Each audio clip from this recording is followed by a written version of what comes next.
حضور اکرم صلی اللہ علیہ وآلہ وسلم کا ارشاد ہے،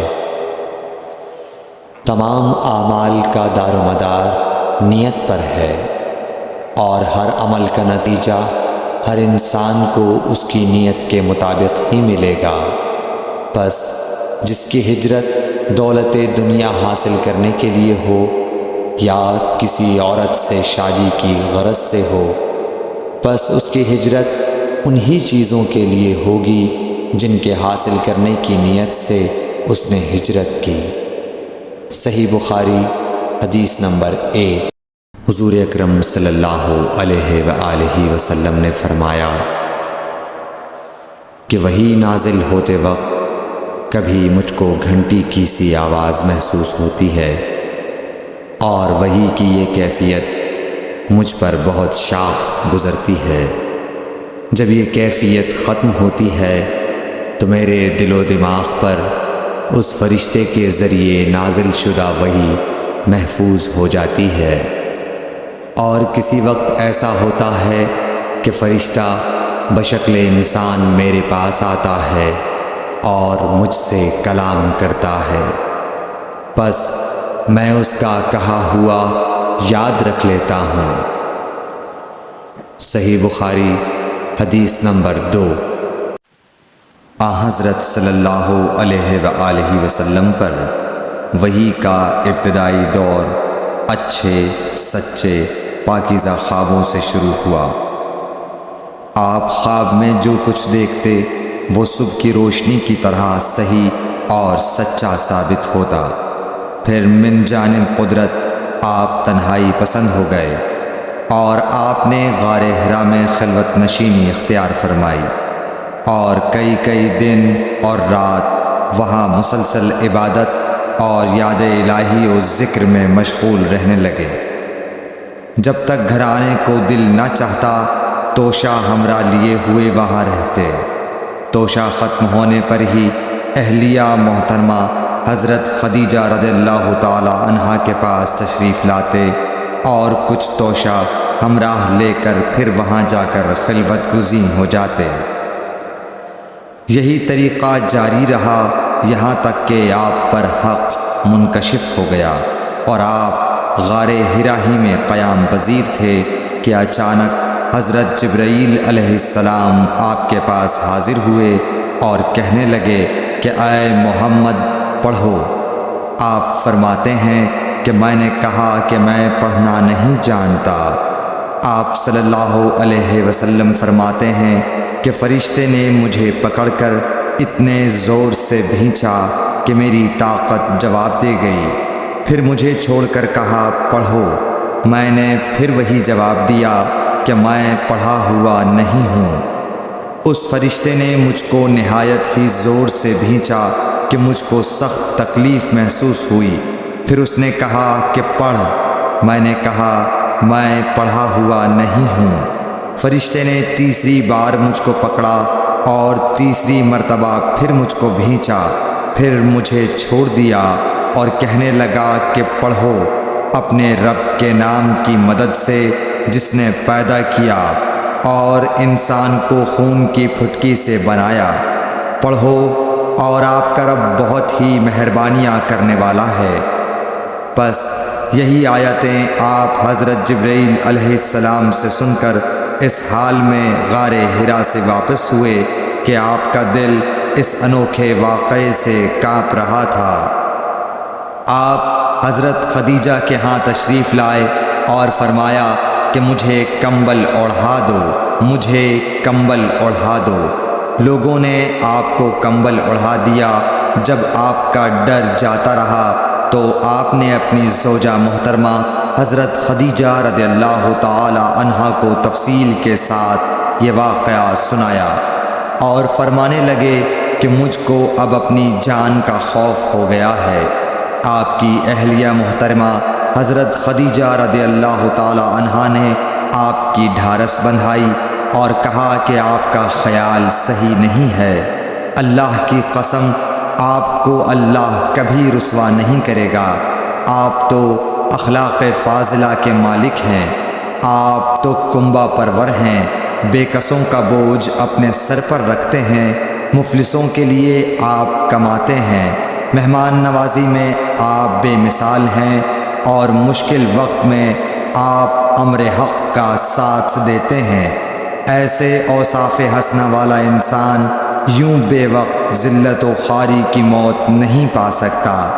پھر مزید تسلی کے لیے حضرت خدیجہ رضی اللہ تعالی عنہا آپ کو ورقہ بن نوفل کے پاس لے گئیں، جو ان کے چچا زاد بھائی تھے اور زمانہ جاہلیت میں نصرانی مذہب اختیار کر چکے تھے اور عبرانی زبان کے کاتب تھے۔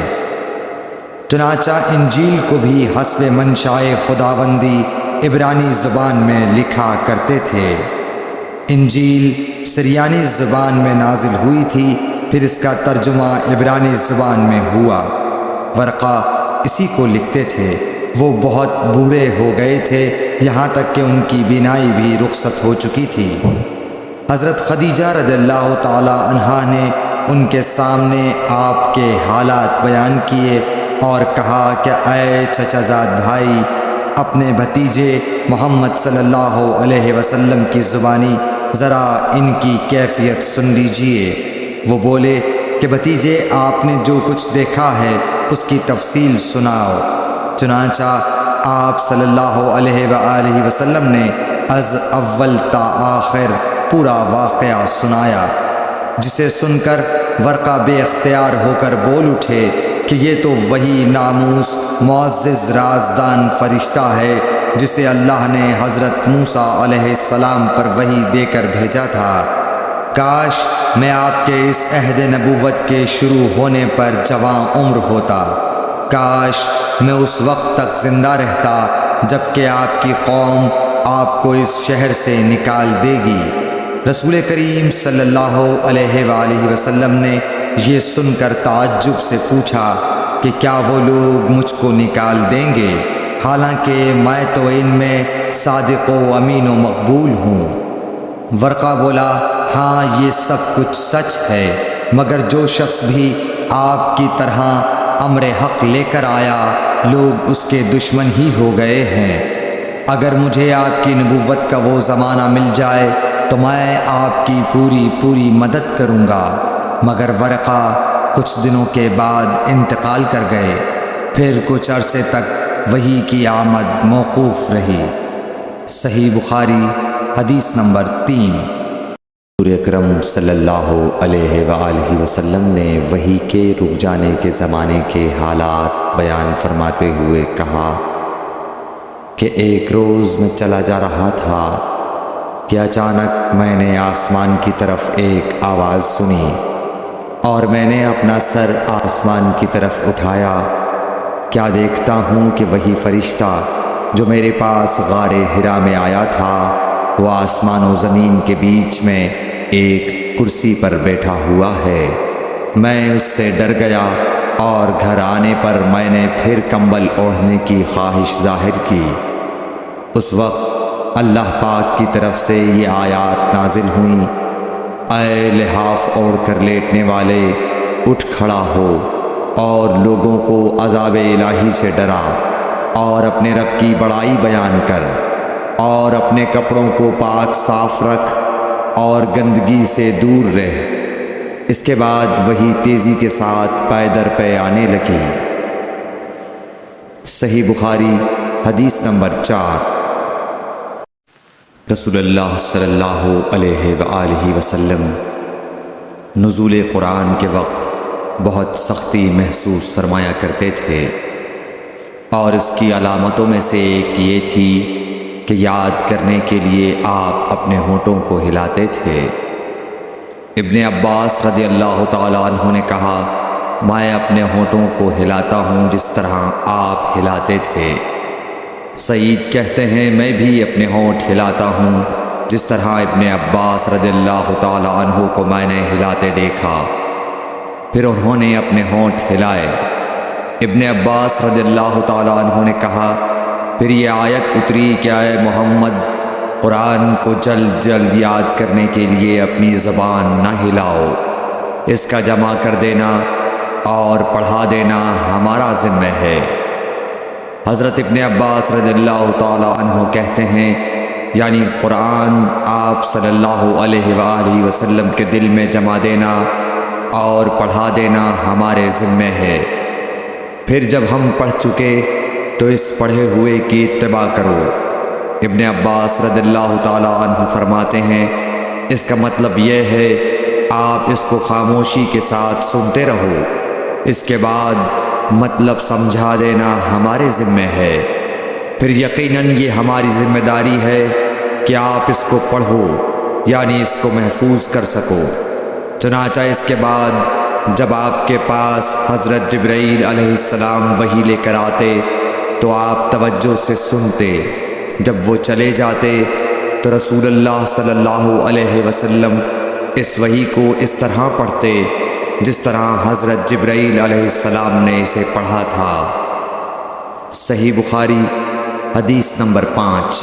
رسول اللہ صلی اللہ علیہ وآلہ وسلم سب لوگوں سے زیادہ جواد سخی تھے، اور رمضان میں دوسرے اوقات کے مقابلے میں جب جبرائیل علیہ السلام آپ صلی اللہ علیہ وآلہ وسلم سے ملتے بہت ہی زیادہ جود و کرم فرماتے۔ جبرائیل علیہ السلام رمضان کی ہر رات میں آپ صلی اللہ علیہ وآلہ وسلم سے ملاقات کرتے اور آپ کے ساتھ قرآن کا دورہ کرتے۔ غرض حضرت صلی اللہ علیہ وآلہ وسلم لوگوں کو بھلائی پہنچانے میں بارش لانے والی ہوا سے بھی زیادہ جود و کرم فرمایا کرتے تھے۔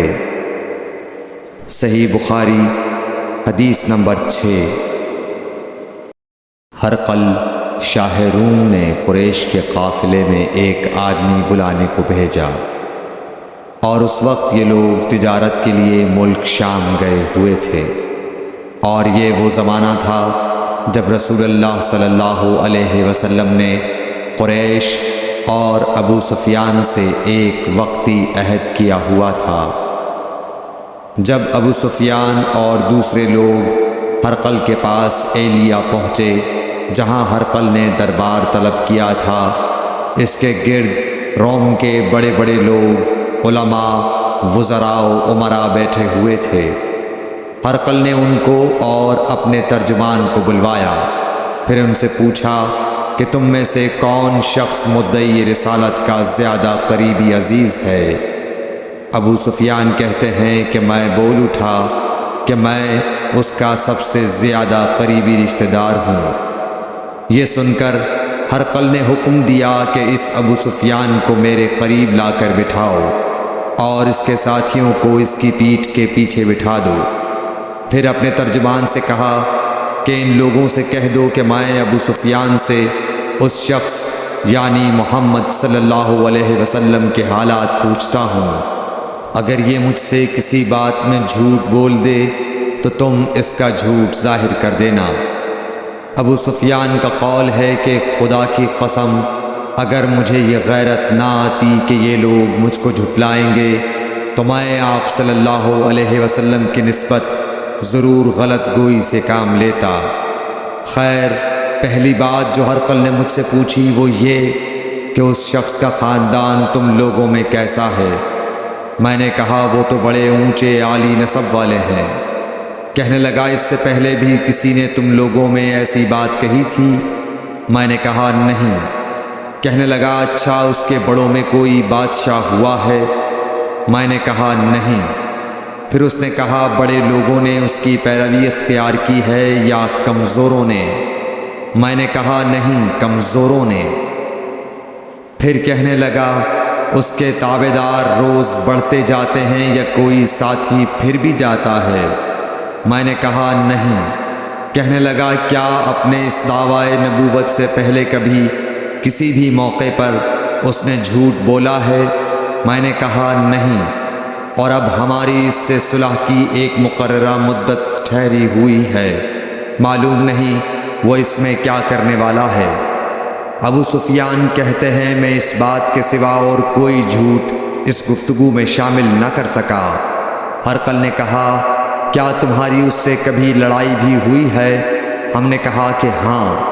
بولا پھر تمہاری اور اس کی جنگ کا کیا حال ہوتا ہے؟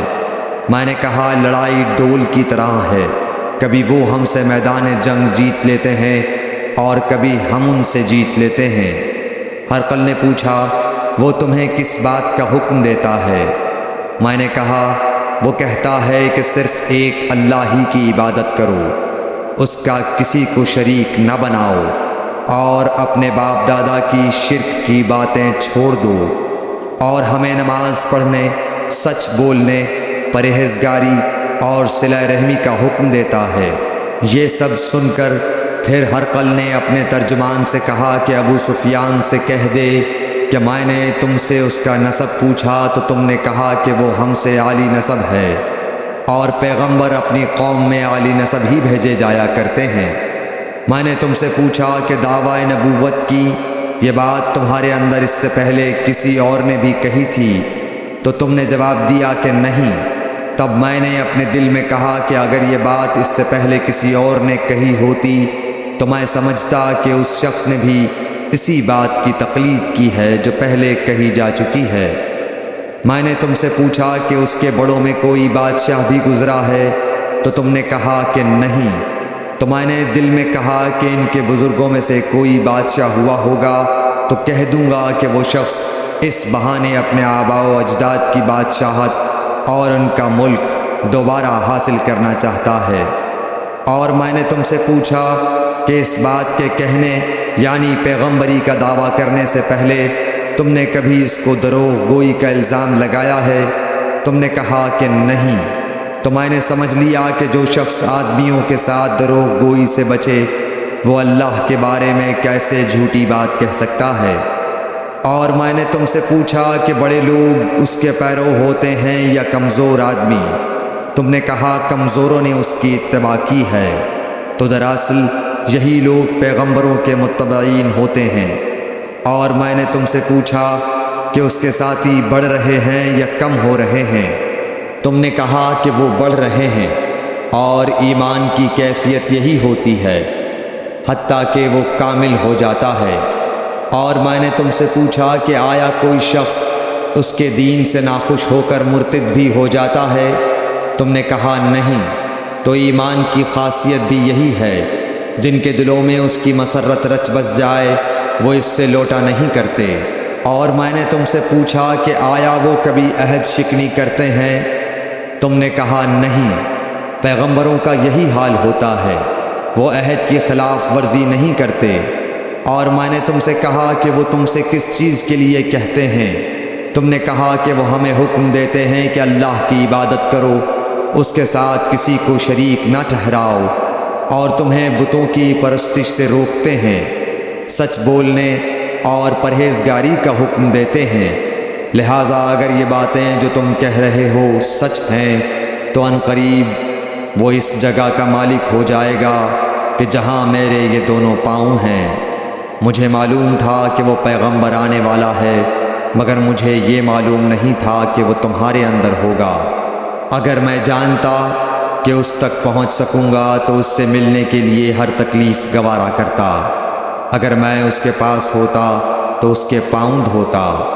ہرقل نے رسول اللہ صلی اللہ علیہ وسلم کا وہ خط منگایا جو آپ نے وحیہ کلبی رضی اللہ تعالیٰ عنہ کے ذریعے حاکم بصرہ کے پاس بھیجا تھا، اور اس نے وہ ہرقل کے پاس بھیج دیا تھا۔ پھر اس کو پڑھا تو اس میں لکھا تھا، اللہ کے نام کے ساتھ جو نہایت مہربان اور رحم والا ہے۔ اللہ کے بندے اور اس کے پیغمبر محمد صلی اللہ علیہ وسلم کی طرف سے یہ خط ہے شاہ روم کے لیے۔ اس شخص پر سلام ہو جو ہدایت کی پیروی کرے۔ اس کے بعد میں آپ کے سامنے دعوت اسلام پیش کرتا ہوں۔ اگر آپ اسلام لے آئیں گے تو دین و دنیا میں سلامتی نصیب ہوگی، اللہ آپ کو دوہرا ثواب دے گا، اور اگر آپ میری دعوت سے روگردانی کریں گے تو آپ کی رعایا کا گناہ بھی آپ ہی پر ہوگا۔ اور اے اہل کتاب، ایک ایسی بات پر آ جاؤ جو ہمارے اور تمہارے درمیان یکساں ہے، وہ یہ کہ ہم اللہ کے سوا کسی کی عبادت نہ کریں اور کسی کو اس کا شریک نہ ٹھہرائیں۔ اور نہ ہم میں سے کوئی کسی کو خدا کے سوا اپنا رب بنائے۔ پھر اگر وہ اہل کتاب اس کتاب سے منہ پھیر لیں تو مسلمانوں تم ان سے کہہ دو کہ تم مانو یا نہ مانو، ہم ایک خدا کے اطاعت گزار ہیں۔ ابو سفیان کہتے ہیں جب ہرقل نے جو کچھ کہنا تھا کہہ دیا اور خط پڑھ کر فارغ ہوا تو اس کے ارد گرد بہت شور و غوغا ہوا، بہت سی آوازیں اٹھیں اور ہمیں باہر نکال دیا گیا۔ تب میں نے اپنے ساتھیوں سے کہا کہ ابو کبشہ کے بیٹے حضرت صلی اللہ علیہ وسلم کا معاملہ تو بہت بڑھ گیا، دیکھو تو اس سے بنی اصفر روم کا بادشاہ بھی ڈرتا ہے۔ مجھے اس وقت سے اس بات کا یقین ہو گیا کہ حضور صلی اللہ علیہ وسلم عنقریب غالب ہو کر رہیں گے، حتیٰ کہ اللہ نے مجھے مسلمان کر دیا۔ راوی کا بیان ہے کہ ابن ناطور ایلیا کا حاکم ہرقل کا مصاحب اور شام کے نصارہ کا لاٹ پادری بیان کرتا تھا کہ ہرقل جب ایلیا آیا ایک دن صبح کو پریشان اٹھا تو اس کے درباریوں نے دریافت کیا کہ آج ہم آپ کی حالت بدلی ہوئی پاتے ہیں، کیا وجہ ہے؟ ابن ناطور کا بیان ہے کہ ہرقل نجومی تھا، علم نجوم میں وہ پوری مہارت رکھتا تھا۔ اس نے اپنے ہم نشینوں کو بتایا کہ میں نے آج رات ستاروں پر نظر ڈالی تو دیکھا کہ ختنہ کرنے والوں کا بادشاہ ہمارے ملک پر غالب آ گیا ہے۔ بھلا اس زمانے میں کون لوگ ختنہ کرتے ہیں؟ انہوں نے کہا کہ یہود کے سوا کوئی ختنہ نہیں کرتا، سو ان کی وجہ سے پریشان نہ ہوں۔ سلطنت کے تمام شہروں میں یہ حکم لکھ بھیجیے کہ وہاں جتنے یہودی ہوں سب قتل کر دیے جائیں۔ وہ لوگ انہی باتوں میں مشغول تھے کہ ہرقل کے پاس ایک آدمی لایا گیا جسے شاہ غسان نے بھیجا تھا۔ اس نے رسول اللہ صلی اللہ علیہ وسلم کے حالات بیان کیے۔ جب ہرقل نے سارے حالات سن لیے تو کہا کہ جا کر دیکھو وہ ختنہ کیے ہوئے ہے یا نہیں۔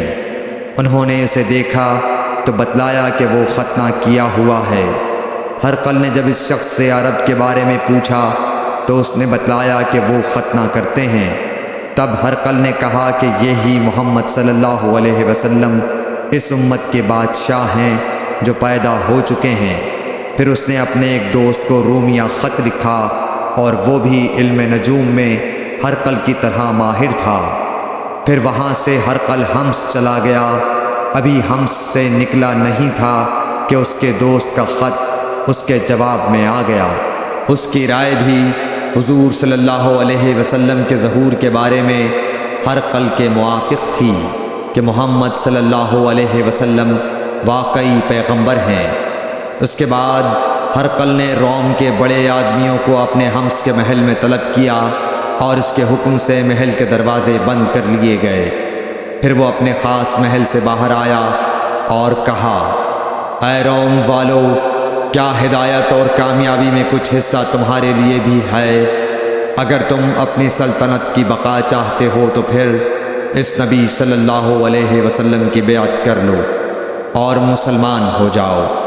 یہ سننا تھا کہ پھر لوگ وحشی گدھوں کی طرح دروازوں کی طرف دوڑے، مگر انہیں بند پایا۔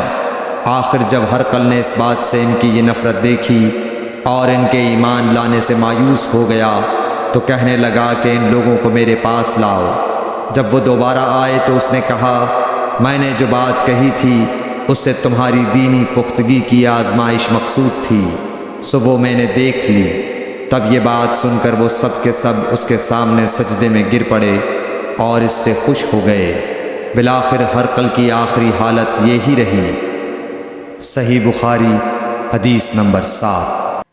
رسول اللہ صلی اللہ علیہ وسلم نے فرمایا، اسلام کی بنیاد 5 چیزوں پر قائم کی گئی ہے۔ اول، گواہی دینا کہ اللہ کے سوا کوئی معبود نہیں اور بے شک حضرت محمد صلی اللہ علیہ وسلم اللہ کے سچے رسول ہیں، اور نماز قائم کرنا اور زکوٰۃ ادا کرنا اور حج کرنا اور رمضان کے روزے رکھنا۔ صحیح بخاری حدیث نمبر 8۔